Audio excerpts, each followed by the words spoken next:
day, just one day, God would only need 1 second, actually. If he came down and he was going to be our vote taker, meaning if we had an honest election in California, we would win California. But when you have New York, Illinois, and California that like automatically, it's like ridiculous, automatically goes to a Democrat, it's tough to win the popular vote because they're 3 big states and it's like automatic. Nobody's supposed to question them. You have Gavin Newsom, who's a governor of California, and he just signed a bill, and in signing the bill, you know what it says? If you're an official, if you're anybody, you are not allowed under any circumstances to ask whether or not somebody has voter ID. If you say, let me see your voter ID, you are criminally liable. They will give you the electric chair. Ma'am, may I please see your voter ID? How dare you ask me for voter ID? How crazy is this place? But you have a very sane, very solid governor. There's something very nice. I can imagine. Glenn's like me. I think when we heard that one, we said, this is getting a little bit crazier. So now it's not only that you don't have to have voter ID, now you're not even allowed to ask for it under penalty of a lot of problems. It's crazy. We got to straighten that whole mess out. And then they say he lost the popular vote, but you know, it's tough. But I have a feeling, I mean, the polls are showing we're going to win everything. We're going to win the popular vote.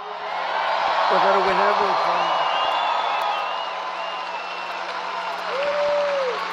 And I'd love to win the popular vote with them cheating. You know, let them cheat because that's what they do. They do it very well. They're very professional. But I think we have a really good chance to win the popular vote. And I think things are going to be very interesting. It's going to be one of the most interesting days in the history of our country, and it's going to be the most important election in the history of our country.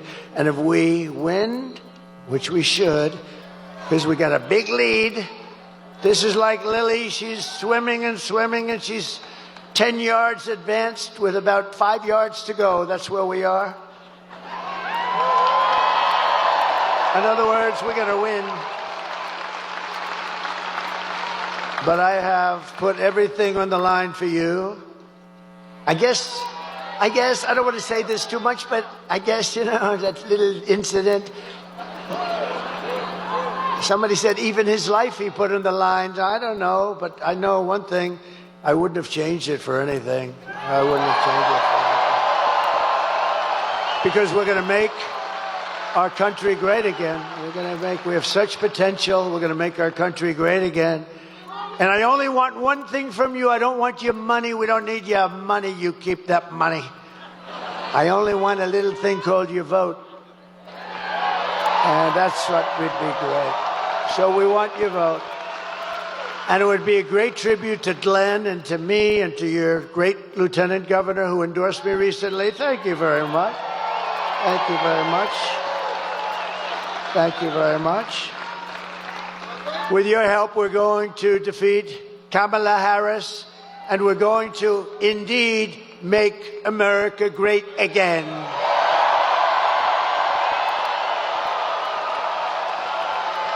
So yesterday was a big day. I can't believe this happened. I can't believe it happened. You know, I don't think anybody can believe. I've never seen numbers like this in my life because it was announced that Kamala's economy is like in a depression. The worst numbers I've ever seen, the worst numbers in many, many, many years. Kamala's economy added only 12,000 jobs. I've never heard of that before. Just by normal growth, you add 100 or 150. And for years, we've been looking, for many years, for decades, 200, 250,000. So yesterday it was announced that they added only 12,000. It's the lowest number in many years. But that's the good part. That's the good part for them because we lost nearly 30,000 private sector jobs along with nearly 50,000 manufacturing jobs in 1 month. This is not recession stuff. This is depression. I hate to tell you that. Under Kamala's catastrophic agenda and Crooked Joe, but I don't even know. Is he still around? What the hell? You know, in all fairness to him, you might have noticed I'm not a big fan. But he was running. I spent $150 million trying to defeat this guy. We spent, think of it, and we were doing well. We had the debate. He didn't do great, but he did fine. We had the debate, and his numbers weren't great. And they walked into him and they said, we want you out. He said, I'm not going to get out. I got 14 million votes. You didn't get anything. We want you out, Joe. You're going out. Think of think of the consequences of this. This is a guy who's the president. He won it in the primaries. Whether you think he's great or horrible, it doesn't matter. He won it in the primaries, right? You know, they would look at me. If we ever did that, they would say, this is a threat to democracy, right? Everything I do, he's a threat to democracy. If I walk 2 feet over in the road, he's a threat to these people are sick. Can you imagine if I walked into a president's office, said, we want you out? But, you know, crazy Nancy, she's crazy as a bedbug. And I don't know, I think the Attorney General, maybe you can look at it. You have a great Attorney General. By the way, we just won a big case, Mr. Attorney General. We just won a big case.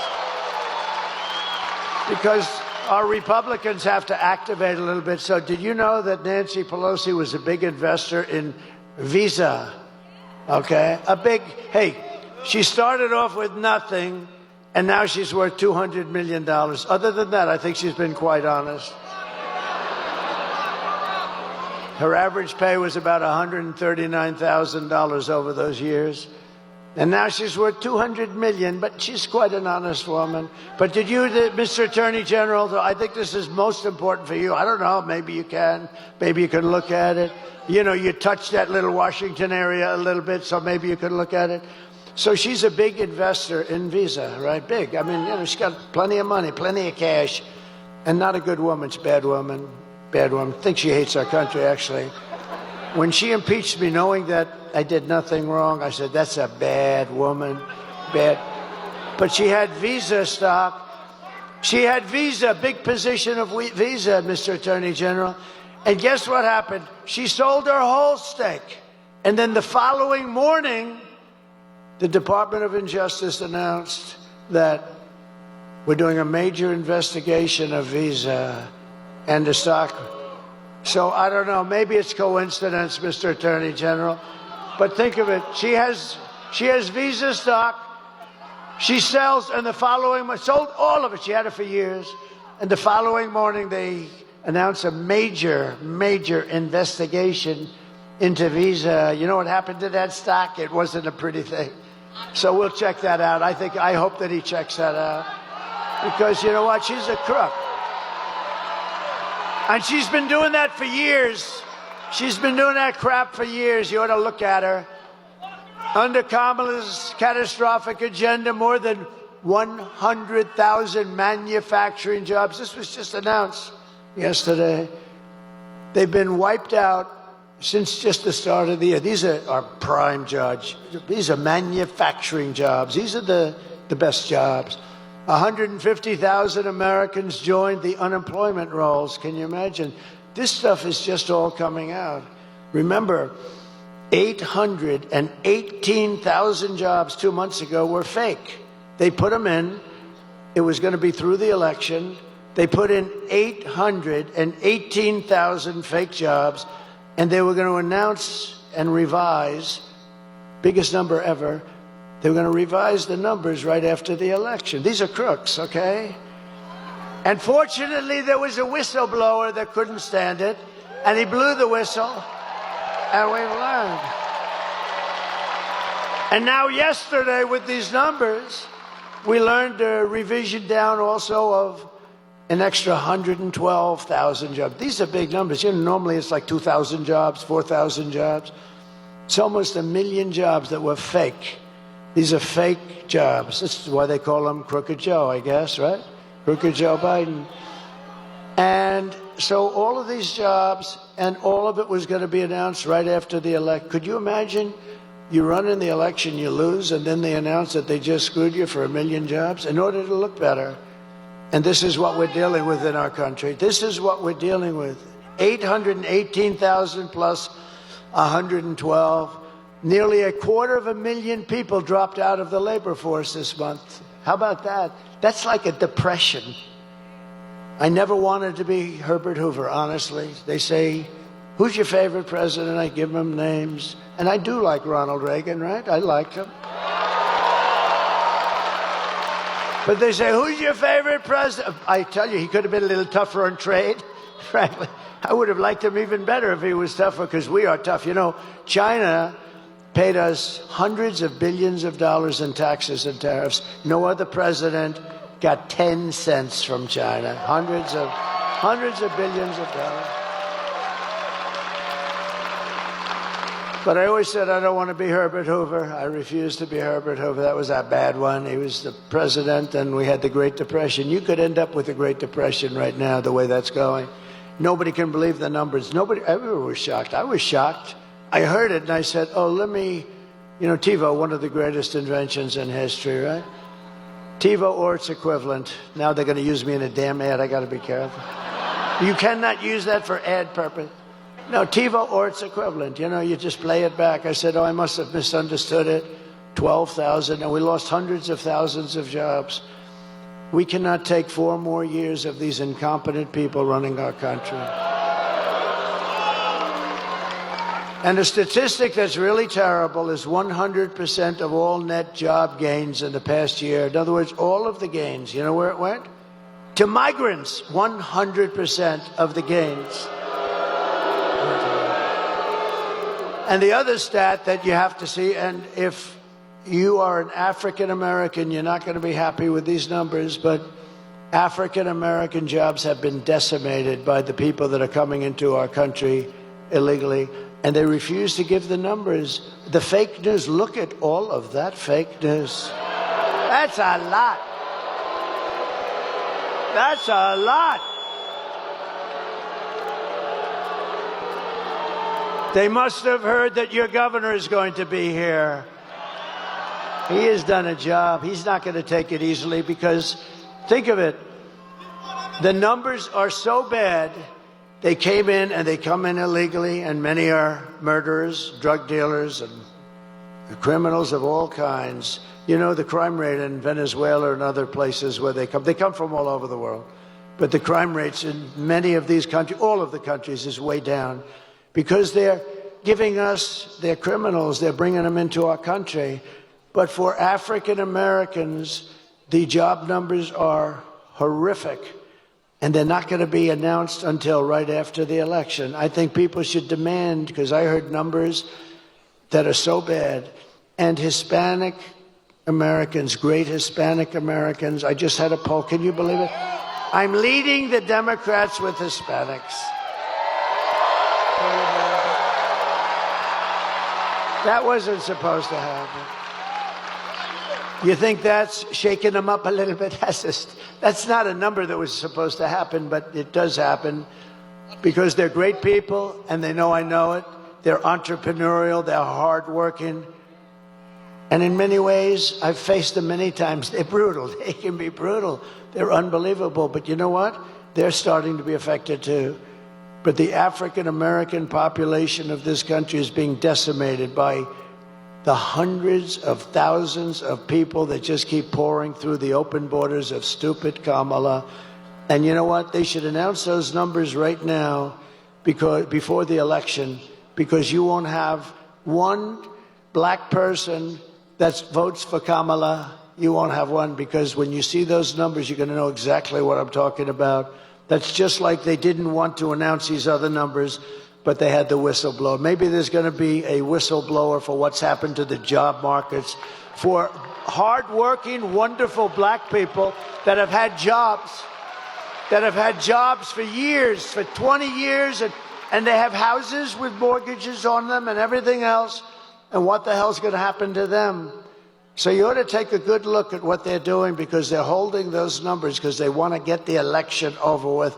And I don't think it's going to matter. I think we're going to win anyway.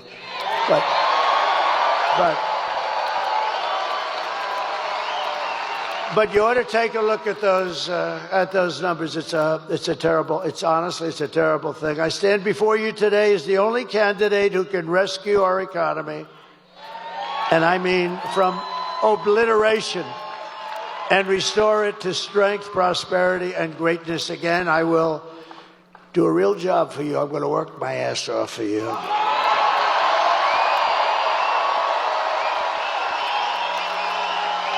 And I didn't need this. I didn't need to be with you today. I could have been at a gorgeous beach in lots of places. I own some of the most beautiful beaches. I could have had that salt water from the oceans. I like oceanfront property best. I could have been standing on a beach, my beautiful white skin getting nice and tan, being smacked in the face by a wave loaded up with salt water. And I could have said, the hell with everything. I could have had the greatest life in the world. Instead, I got missing a little piece of my ear.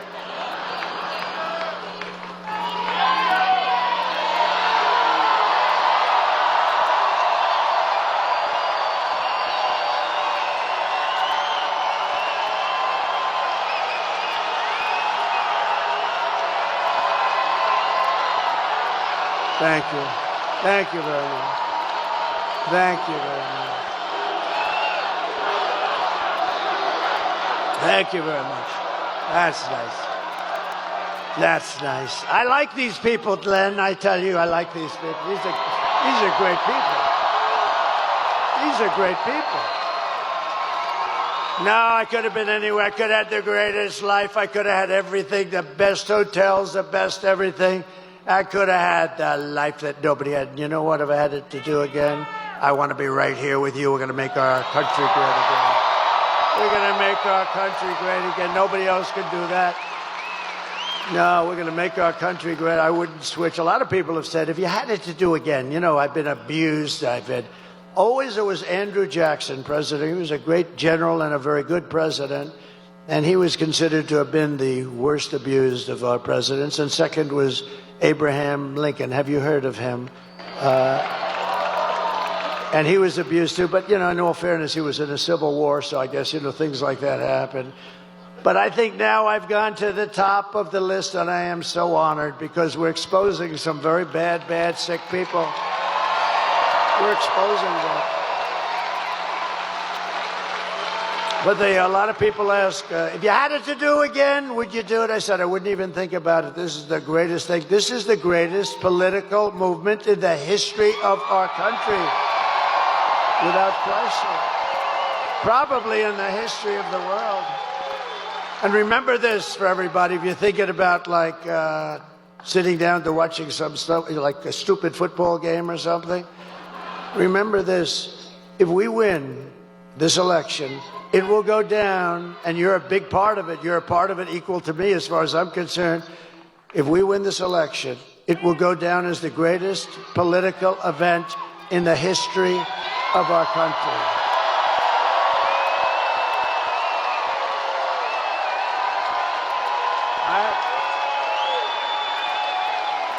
If my opponent knew how to fix the economy, it would already be fixed, right? Why didn't she do it? You ever see where she gets up and says, we're going to do today she had a new thing. When I get to office, I'm going to, this was 3-4 months. Do it now. What's wrong with it? She says, when I get to office, she gives the worst news conferences I've ever seen. And they're the shortest, too. They last for about like 2 questions. No, but she never does anything. If Kamala wins, you're 3 days away from the start of a 1929-style economic depression. You are. I meant it.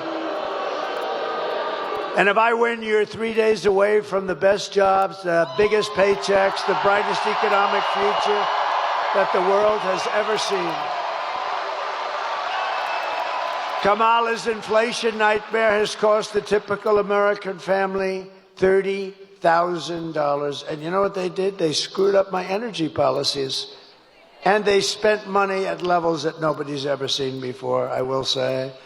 And now she wants to impose the largest tax hike in American history and raise your taxes by more than $3,000 a year. Congratulations, Virginia.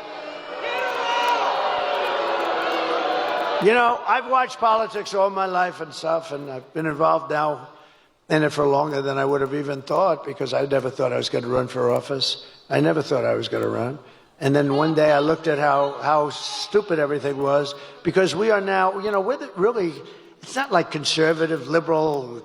They like to call themselves progressive, so I call them liberal specifically for that reason. But, you know, it's not like progressive or conservative. We are the party of common sense, right? We need borders. We need walls. I built over 500 miles of wall. Walls work. Two things work. What are they? Walls and wheels. Everything else is obsolete in about 15 minutes. They come up, sir, I have a new computer. Look at this. Oh, I said, that's beautiful. You get it? And about 3 weeks later, it's obsolete. Speaking of computers and brilliant people, Elon Musk, how good is Elon? Do you know he's right now campaigning? He put that big 22-story rocket right in place and locked in. I said, what the hell is going on? I saw it take off. It was a beautiful white. I saw it landing. It was all burned to a crisp. Well, that's what you get when you travel at 10,000 miles an hour, I guess. They tell me the metal gets a little bit hot. It sort of burns the hell out of the paint. But he did something, because he's a friend of mine, but he gave us the greatest endorsement that you've ever heard. He said, our country, if Trump doesn't win, our country's not going to make it. We also got a great endorsement, the best from the Border Patrol. They gave us, they said he's the greatest president that we've ever had. I said, does that include George Washington and Abraham Lincoln? Yes, sir, it does. I said, that's okay, I'll take it.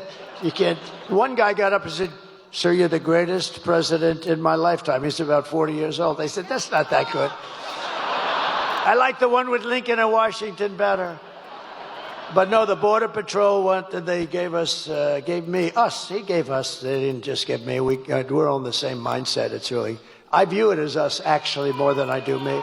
But they gave us the best endorsement you've ever seen, and they said, she is incapable of doing anything. You know, for 4 years, she's been in charge of the border, almost, we're getting very close.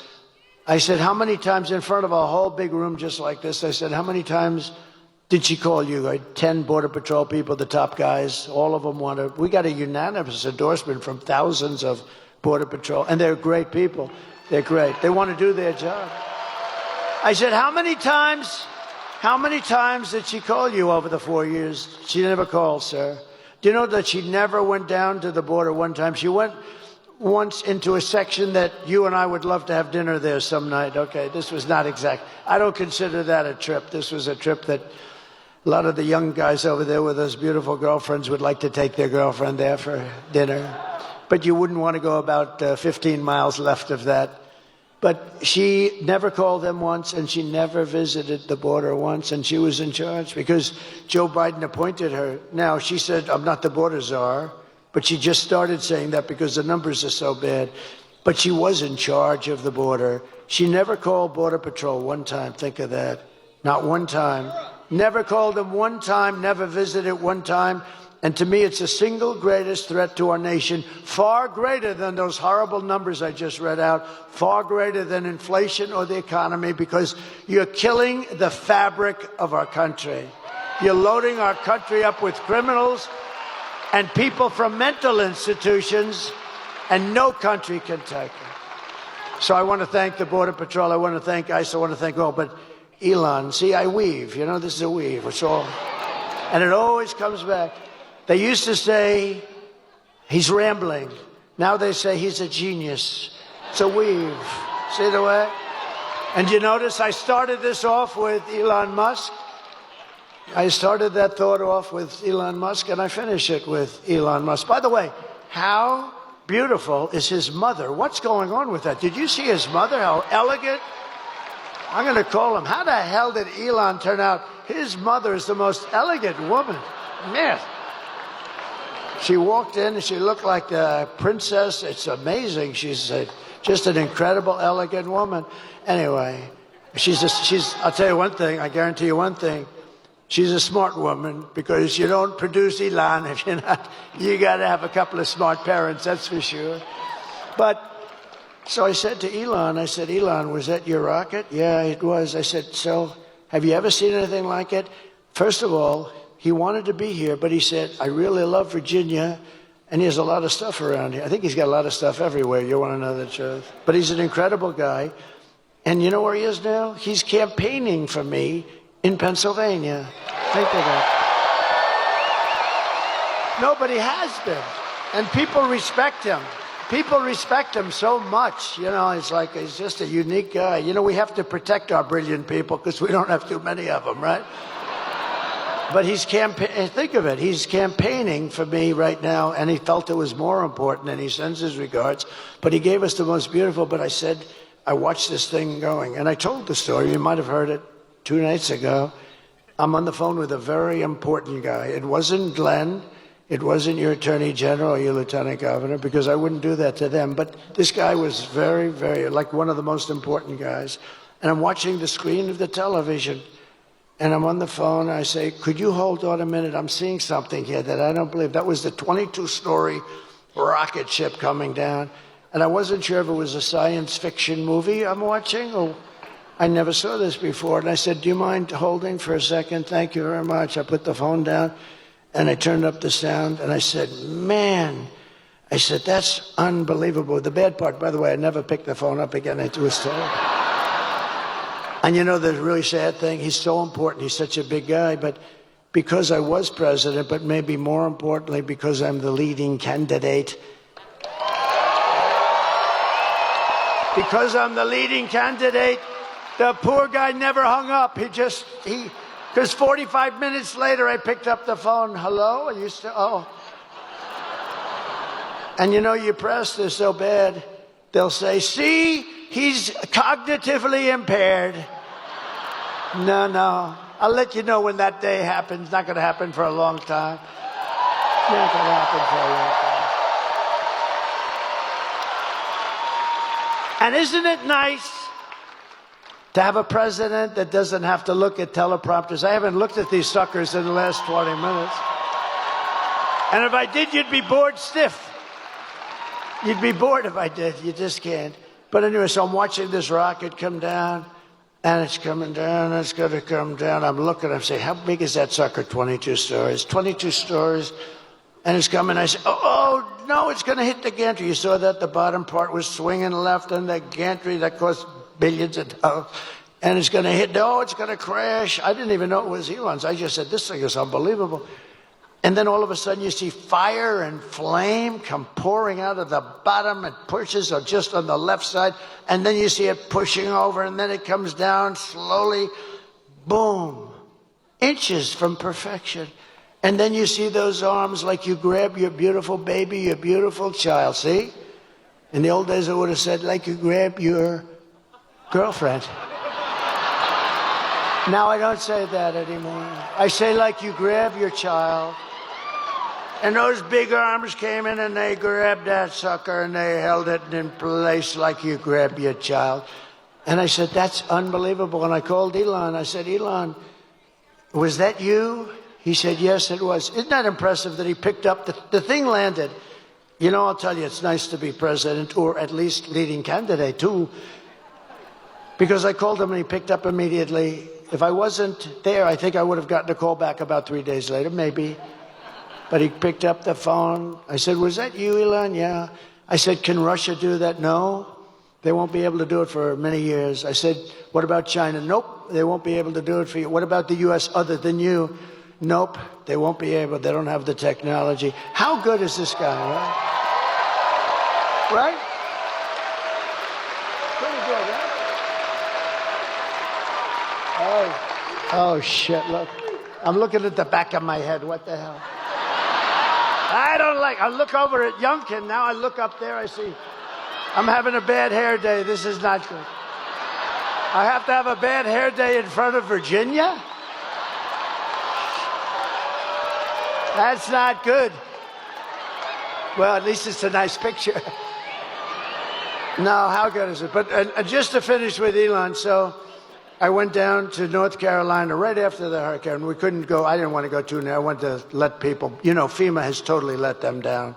FEMA, you know why? Because they spent all their money on illegal migrants. They spent like almost $1 billion. They don't have any money. And we'll take care of it, but they don't have any money. It's a horrible thing. North Carolina got hit hard. And one of the officials in North Carolina said, "Sir, do you know Elon Musk?" I said, "Yeah, why?" He said, "Yeah, didn't he just endorse you?" I said, "He did. He's great." "Why?" He said, "Well, they have something called Starlink. And North Carolina has literally been cut off from the mainland. We have rivers where we never saw water before. And we literally have rivers, and people are dead, and people are missing, and we have no communication to, now they're calling it the mainland. Before it was part of the mainland. You had to see it. I was there shortly after, actually on the site. I've never seen anything like it, the devastation. Massive trees are just ripped out like they're toothpicks, and houses, the foundations are pulled out, everything's pulled out. I've never seen anything like it. And wide, too. A hurricane goes this way and narrow, but this thing was just like a hurricane, but it was, hundreds of miles wide, but the worst section. And I said, "Why? What do you need with Elon?" He said, "He has something called Starlink." I said, "What do you want?" He said, "We desperately need it in North Carolina because we have no communication and people are dying and we're missing and it's a disaster. Because all the poles were ripped down, the wires are all lying all over the ground dangerously." I said, "Well, I'll get them. And what do you need?" He said, "We need Starlink as much as we can have." I didn't know what the hell it was. I said, "Elon," I called up Elon, I'm in North Carolina. They desperately need, and so they need in Georgia a little bit, but they needed a lot in North Carolina. It got hit hard. That was like center. And I said, we need Starlink. He said, I told him, I said, "I don't know what the hell it is, but that's all they want is Starlink." I said, "So, if you could, would you get as much as you can?" And I gave him the guy's number. In the meantime, I get a notice from the guy. I'm still talking to Elon. I get a notice. "President Trump, thank you so much. The Starlink will be arriving tomorrow morning at 8 o'clock.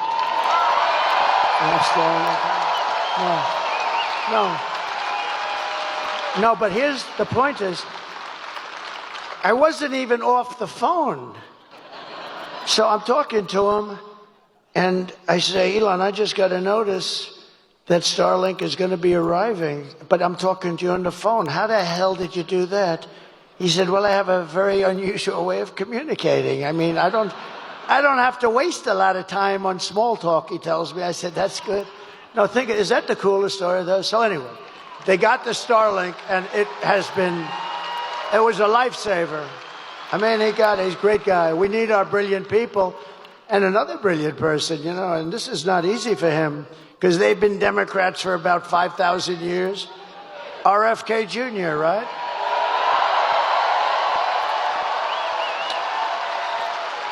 Bobby, he's a great guy. I was with him last night. We did a thing together, and Tucker Carlson did an interview with me. And it was great. And Joe Rogan did an interview. That was great. Yeah. Good people. They're great people. They're great people, smart people. Like, we need our smart people. We have to protect our smart people, don't we? But Bobby's going to be working on the food and the pesticides and all of the things to make it healthy. And I told him yesterday, I was with him in the plane, I told him, "Bobby, look, here's the story. You can work on food, you can work on anything you want. He wants health, he wants women's health, he wants men's health, he wants kids, he wants everything." I said, "Here's what you can't touch, Bobby. You can't touch our liquid gold. I'm handling that. We got more than anybody. And Bobby, we cannot, that's the only thing, Bobby, you got to leave that to me. We're going to make so much money. We're going to pay off debt, reduce your debt. We got more liquid gold then Russia, Saudi Arabia, Bobby. So have fun with pesticides, but the liquid gold you have to leave with me. We'll do very well. Nice, clean energy. We're going to give you so much energy. But we have a lot of people. We have all these endorsements. Tulsi came in. She actually just turned Republican. Tulsi Gabbard. We have, Brett Favre. How about Brett? No, how nice was that? I was in Wisconsin. Brett Favre, he's a great guy. He has a hand, but he was a great guy. But that was a big one yesterday. It was something that was really nice. Hard for athletes to do it, as I said.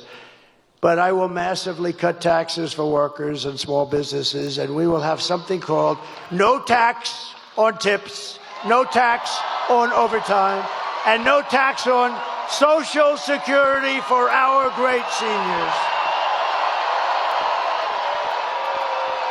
And to lift up American families, I will protect and expand the child tax credit that we already created.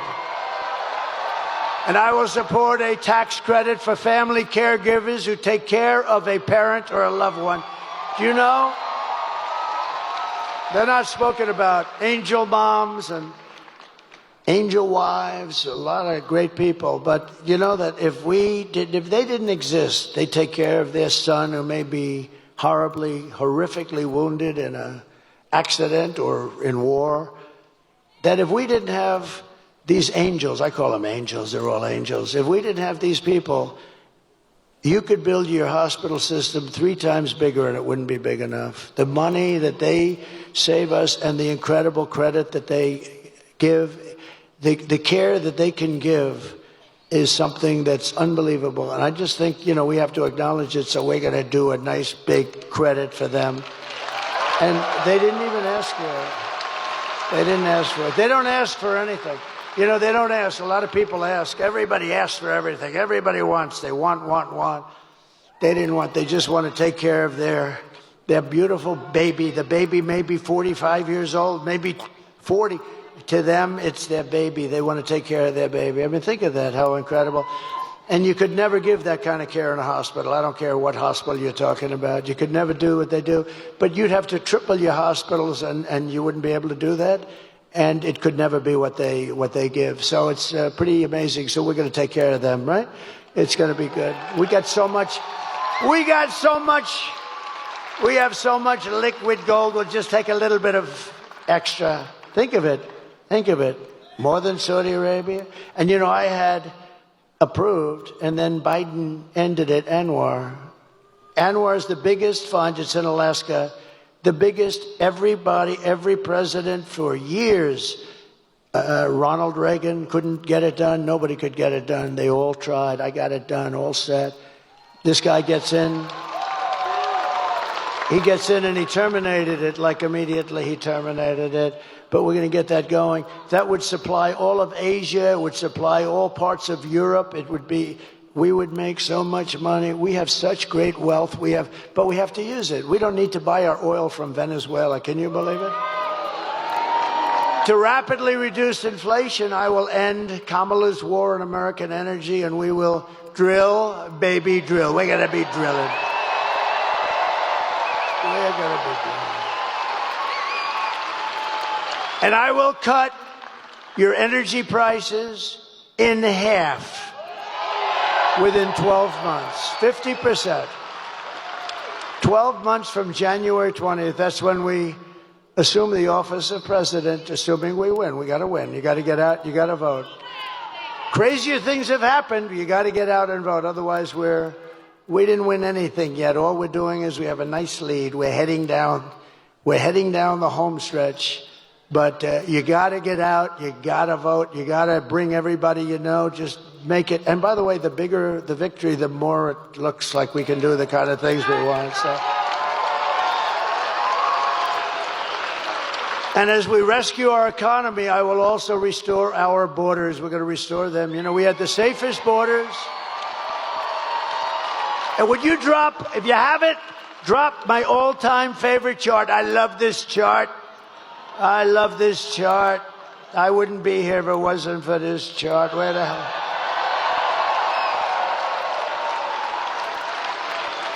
I love it. I go to sleep with it every night. I hug it and I kiss it. My wife says, "What the hell are you doing with that damn chart?" No, if I didn't turn to the right, I wouldn't be talking to you. And I go, bing. That chart was over there. It's always on my left. Tonight it's on my right. But it's always on my left. And it's usually at the very end, not the beginning. And it was like in the first paragraph, first sentence. And I said, "Let me see the chart." I was talking about how well we did with illegal immigration. And that's what came down. I looked to the right. If I didn't look to the right, I wouldn't be looking at you at all right now. So it was pretty amazing. So I love that chart, but. So if you look at the arrow on the bottom, that's when I left office. That was the day I left office. That was the lowest in the history of the border, illegal immigration. That was the lowest point. We had the border fixed. It was so good. All this stupid person had to do is leave it the way it was. We had remain in Mexico. You couldn't come into the country. We had catch and release into Mexico, not into the U.S. We had everything perfect. And then they decided to just blow everything up. It was so sad. Do you think it was easy to get remain in Mexico for Mexico? Not that easy. Although they were nasty, but I was much more nasty. And they agreed. Tijuana was probably the fastest growing town in the history of the world. Tijuana was growing at levels that nobody's ever seen anything grow, and it was all in Mexico. They couldn't, and by the way, they couldn't get by. You know why? Because I built the wall. But that chart tells you. And look what happened as soon as I left. It looks like an Elon Musk rocket ship. Look at that. It went from the best numbers in history to the worst numbers in history. And all of those criminals started pouring in. There were criminals, massive numbers of criminals. And I said that was going to happen. I know all the guys that head all those countries. But it's much more than South America. It's from all over the world. But I know all those guys. They're very smart. They're very street smart. They're very savvy. They're like your governor. They're savvy. He's a savvy guy. You know, he has that nice way. "Hey, how you doing?" "Hi, I'm Glenn." Hi. He's a killer. Okay? I say that affectionately. "Hi, I'm Glenn. Hello, everybody. Nice guy." "Oh, he's a killer." Okay, trust me.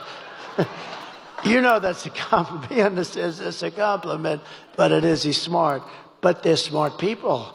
And they are. They're streetwise. I said, if you have an open borders policy, every country in the world is going to drop their prisoners into our country. And that's what happened. They're criminals. They're gang members. They're drug dealers. They're terrorists. They're all in here. You know, I had in 2019, I don't even believe this number, Border Patrol numbers. They had 0 terrorists, 0. The next year they had 11. My years, 2 of my 4 years. This is after I got it really fixed and really good. Think of it, 11. That's not a lot. It's dangerous, but it's not a lot. But they actually had 0. I don't even believe that. I think somebody had it, but they had it at 0.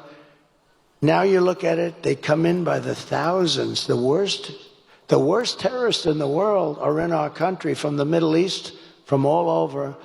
And nothing good's going to happen here. Nothing good is going to happen. These people are what they've done to our country is unthinkable. It's the single biggest problem that we have. And we're going to fix this problem, and we're going to fix it fast. Thank you. Over the past 4 years, Kamala has orchestrated the most egregious betrayal that any leader in American history has ever inflicted on our people.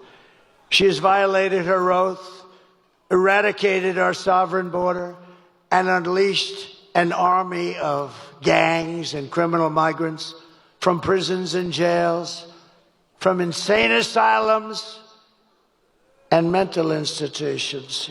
You know who comes from the insane asylums? You know who it is, right? They always give me a hard time. Hannibal Lecter, the great Hannibal Lecter.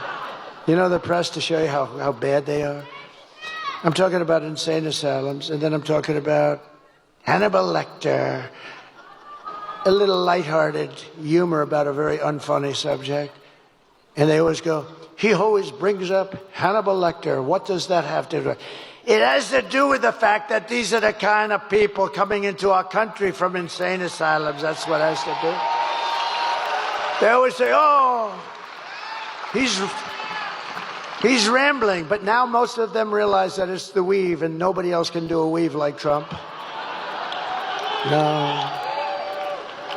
Joe Rogan said it the other day. We did a great interview. He's a great guy. And I started talking about something, and then I went to another very pertinent subject, but it was, related barely. Bing, then bing, bing, bing.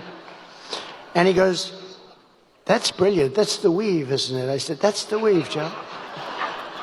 But they come from Venezuela to the Congo, and they're stealing countless of American lives. I mean, they're stealing American lives.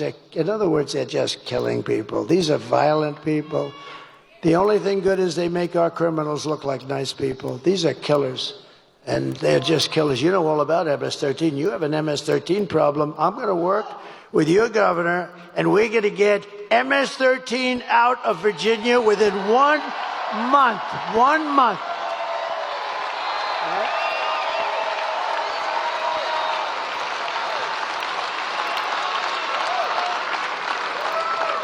And you know what? She wants to defund ICE. Think of that. She wants to defund.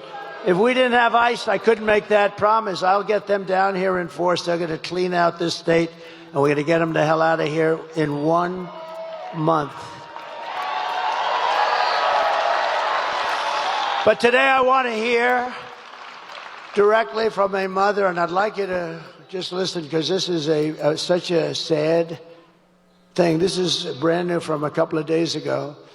And the people that I was in a room of people when they first put the tape on, because you have a lot to choose from. There's so much crime. It's so much horrible crime with the migrant crime. I call it migrant crime. And we saw that. And I had some of the toughest people, and like 75% of them were absolutely crying all over the place. These are men that probably haven't cried since they were a baby. Maybe they didn't cry even then. And they're crying all over the place. But I'd like you to take a look at this, and it's so unnecessary. It should have never happened. Please, thank you. Sunday night, I asked her to not stay up super late because of her coming to work with me in the morning first to do her summer school. She said, okay. I told her good night and I love you. I went to bed, not realizing that that was going to be the last time I saw her. We're best friends. Yeah.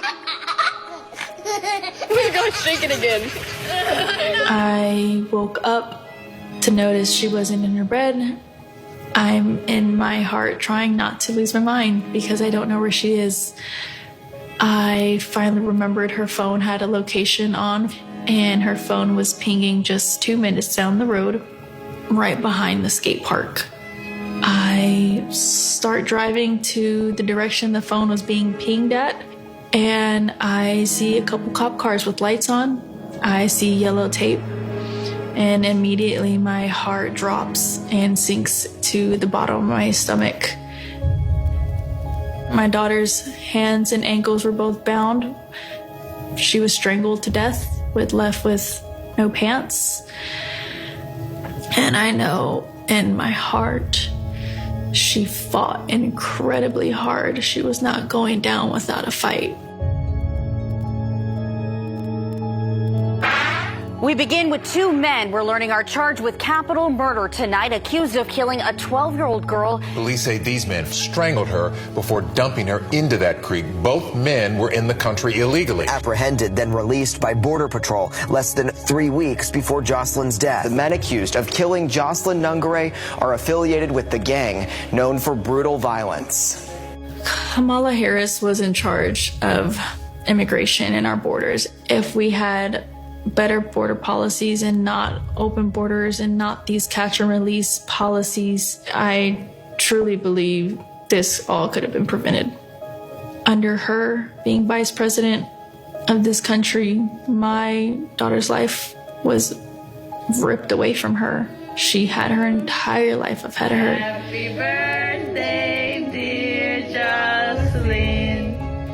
My daughter is 6 feet in the ground based off of policies that she allowed to keep. Kamala Harris did have one job, and she not only failed, not me, she failed my daughter. She failed Jocelyn. She was only 12. President Trump reached out gave me his sincerest condolences as not a former president, but just as a father, someone who cares. I believe Donald Trump needs to be back in office. I can at least know that my next child will be safe in this country.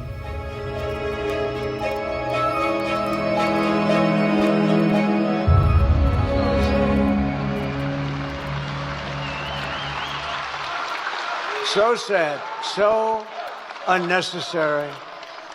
Would have never happened if you had, like the chart shows you, would have never happened. What a sad, sad situation. Here today is another American mom, Tammy Nobles, and her wonderful husband, Jeremiah. 2 years ago, Tammy's 20-year-old daughter, Kayla, was found raped, tied up and strangled to death with a telephone cord in her home in Maryland. Kayla's murderer was an illegal alien, MS-13 gang member who was apprehended by Border Patrol, but under the policy of Kamala Harris, he was released into the United States to kill and kill at will. Tammy, please come up. Thank you.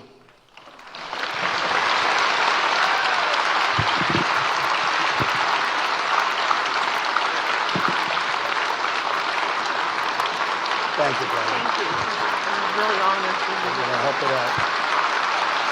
Thank you.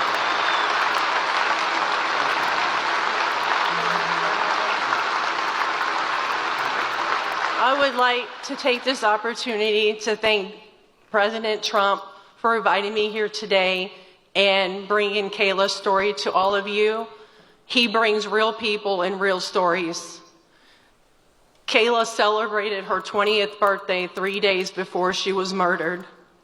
She was struggling with autism and the obstacles. She finally found a job that she could do and that she could do well. She had 2 jobs.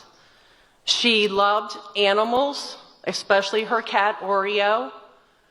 She loved going to church, and she loved God.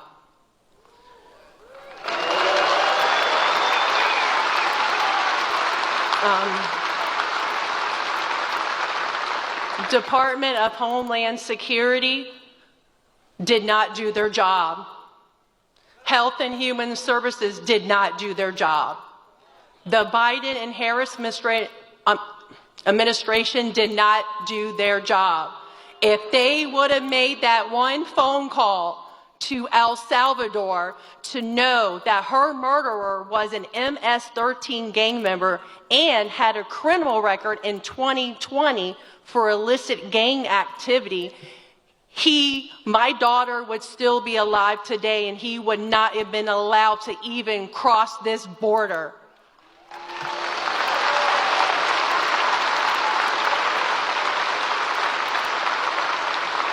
Health and Human Services did not verify his sponsor. Under the Biden-Harris administration, ICE refused to retain him until DNA results came back. Guess where he got to go? Child Protective Services put him in an unsecured group home with other children and enrolled him into 2 different Maryland high schools. He was in school in Maryland with other people's children, putting those children at risk.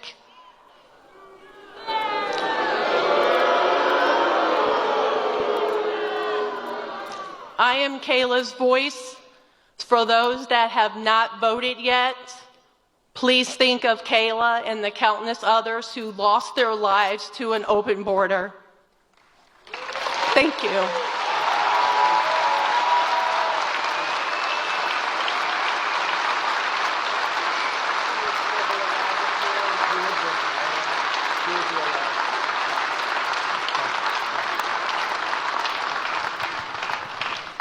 Thank you very much, Tammy. So many said, well, we're gonna do that. So many stories like that. It's you could go on all day, all night, forever. And this is just the beginning. You haven't seen anything. These people, they don't do anything. They're oblivious to it. They don't even treat the people that have been so badly hurt. They don't even call them. They don't talk to them. They couldn't care less. It's incredible, actually. I don't get it. Nobody gets it. but we will hold Kayla's memory in our hearts forever. It's a story like so many other stories. And many different forms of crime. There's gang crime taking place. There's crime that we've never seen. There's some crimes that we've never seen anything like it. They run over people in the sidewalk for sport. For sport. See that guy? I'll run him over. Watch. These people are sick. We just can't. We can't have a country like this. When you vote on Tuesday, vote in honor of Kayla and Jocelyn and Laken Riley and Rachel Morin and every American who has been stolen from us by Kamala's open border. The day I take the oath of office, the migrant invasion ends and the restoration of our country begins.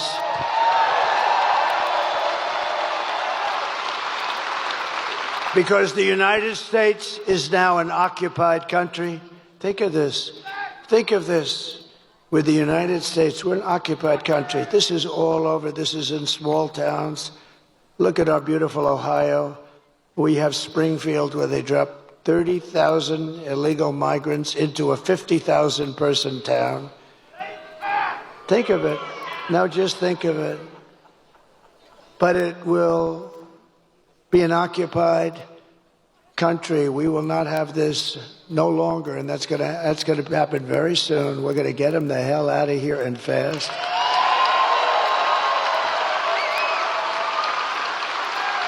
Look at Aurora in Colorado. You have a governor, unlike your governor. He's radical left. He's a lunatic. He's petrified because you have one of the toughest gangs in the world there, and they're taking over large swaths of Aurora and other places in Colorado and all over the country. November 5th, 2024 will be Liberation Day in America. It's going to be liberation. On day one, I will launch the largest deportation program of criminals in the history of America. I will rescue every city and town that has been invaded and conquered, and we will put the vicious and bloodthirsty criminals in jail or kick them the hell out of their country. We're going to get them out of our country. And to expedite removals of Tren de Aragua. This is said to be the most vicious gang anywhere in the world, although I think MS-13 gives it an awfully good shot. And other of these savage gangs, I will invoke the Alien Enemies Act of 1798.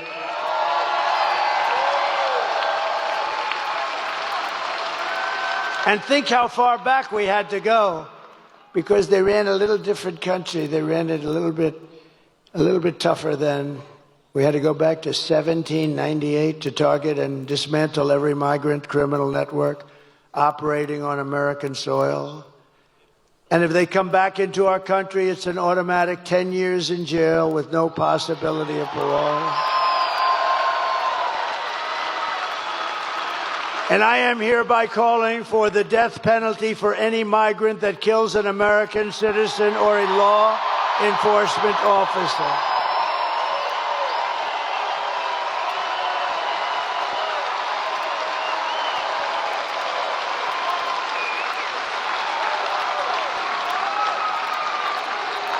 And we are going to protect our law enforcement officers. They protect us. They protect us, and we're going to protect them. We're going to protect them. And I will immediately ban all sanctuary cities in the United States of America. And despite all of the damage that Kamala has caused, she has spent the final week of her campaign comparing her political opponents to the most evil mass murderers in history. That's us. She compares us. Then sleepy Joe Biden called our supporters garbage. Called you, me, all of us. Garbage. We're garbage. And then he tried to get out of it. Did you see he wanted to change the transcripts? Can you imagine? It's like 60 Minutes. It's like, he reminds me of 60 Minutes. Let's change their answers. You ever see that one before? She gave a bad answer. They took the answer out and they put another answer in. They haven't done that for me. But because I think it'll make you happy, I'll tell you right now, we just sued them yesterday for a lot of money. Because we consider it to be, Mr. Attorney General, election interference fraud. We have a good case. My response to Joe and Kamala is very simple. You can't lead America if you don't love Americans. You can't. They don't love America. And you can't be president if you hate the American people. Everything Kamala says is a lie. Her entire campaign is one hoax and slander after another. But the only way to stop the lies is to swamp them with the votes. We're going to swamp them like they haven't been swamped before. Kamala has no vision, no ideas, and no solutions. All she can talk about is Donald Trump. Can you believe it?